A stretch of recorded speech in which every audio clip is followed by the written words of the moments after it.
Namaste and welcome to this episode of the Thursday Thoughts. A month ago, we had 15th August, our Independence Day.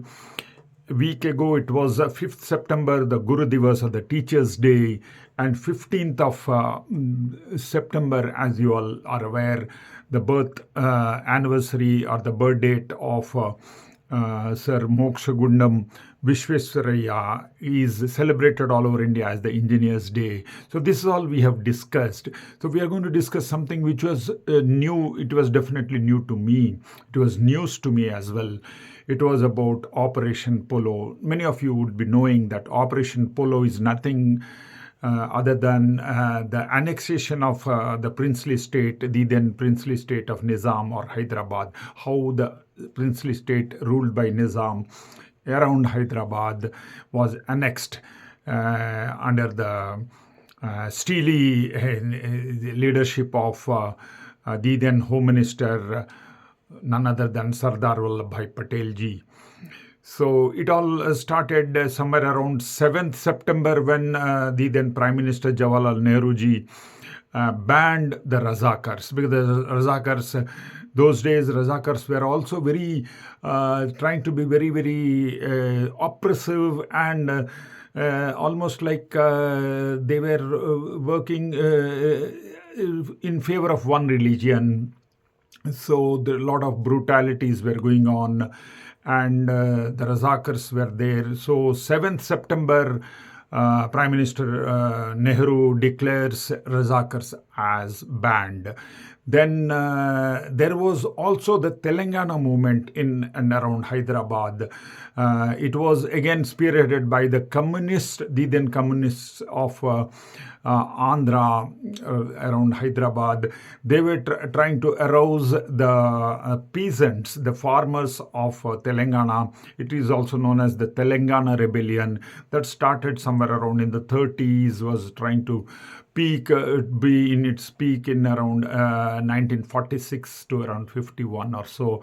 But again, the Nizams could not control basically the Telangana rebellion was against the oppressive ruling of the Nizams and the Razakars. So they were at logger's head, one against other. They were trying to weaken the Nizam. So Nizam was trying to fight, but it was not successful to suppress the Telangana rebellion.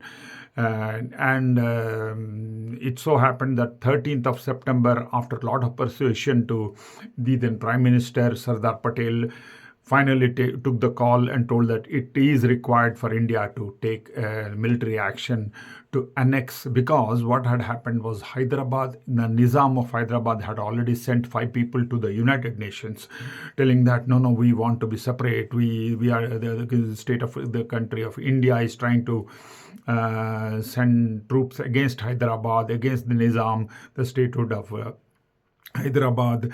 So it wanted to arouse alarms raise alarms in the Security Council as well.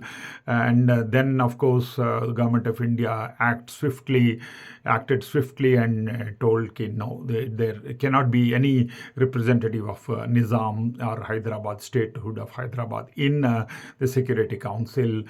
So it was turned down, and the 5 days rebellion or the military action that took place from all the directions of Hyderabad, from east, from the west, Maharashtra region, from the east, Vijayawada region, and the military action was led by none other than Major General Jayanta Nath Chowdhury, Major General Jain Chowdhury, and after 5 days of a war, finally Hyderabad Nizam, it was actually he was Usman Mir Usman Ali Khan, who was the Nizam in Hyderabad. So he had to surrender on the 18th of September under the police action and military action of the nation of India, or the or the military action of India, and finally it was annexed. To tell you, there were 500 princely states who acceded to the country of India, to the nation of India, after India got independence on 15th of August 1947. But Hyderabad, being the largest with a population of around 16.34 million those days, 1941 census I'm talking about. It was the wealthiest, it was the most prosperous of the princely states, had an annual revenue of more than 9 crores at that time, and it had an area of around 82 thousand square miles. So that got integrated into the nation, into the country of India.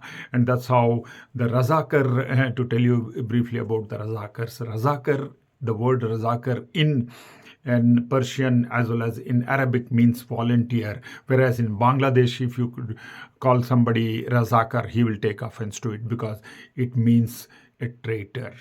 So those 500 princely states surrendered or acceded to the country at large, that is, got themselves included into India.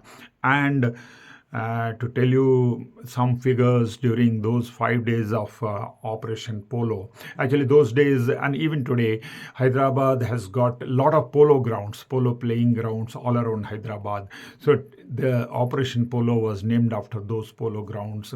Plenty of polo playing fields are there around Hyderabad.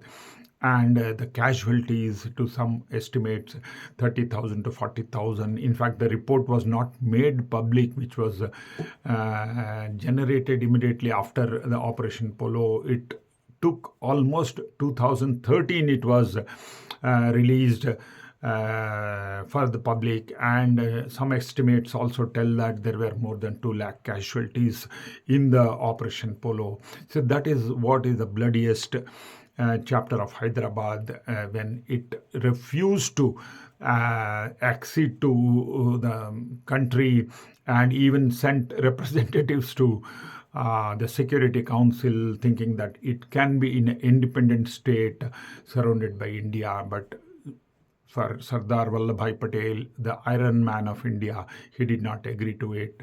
And on 18 September 1948, Hyderabad was annexed. That is how Hyderabad got integrated into the country of India.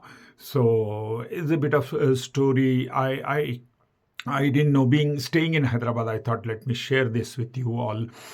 You may be knowing in more details, but all said and done, the Nizams were the first to accede into the British accession in 1798, and the last to join the Indian territory, the country of India.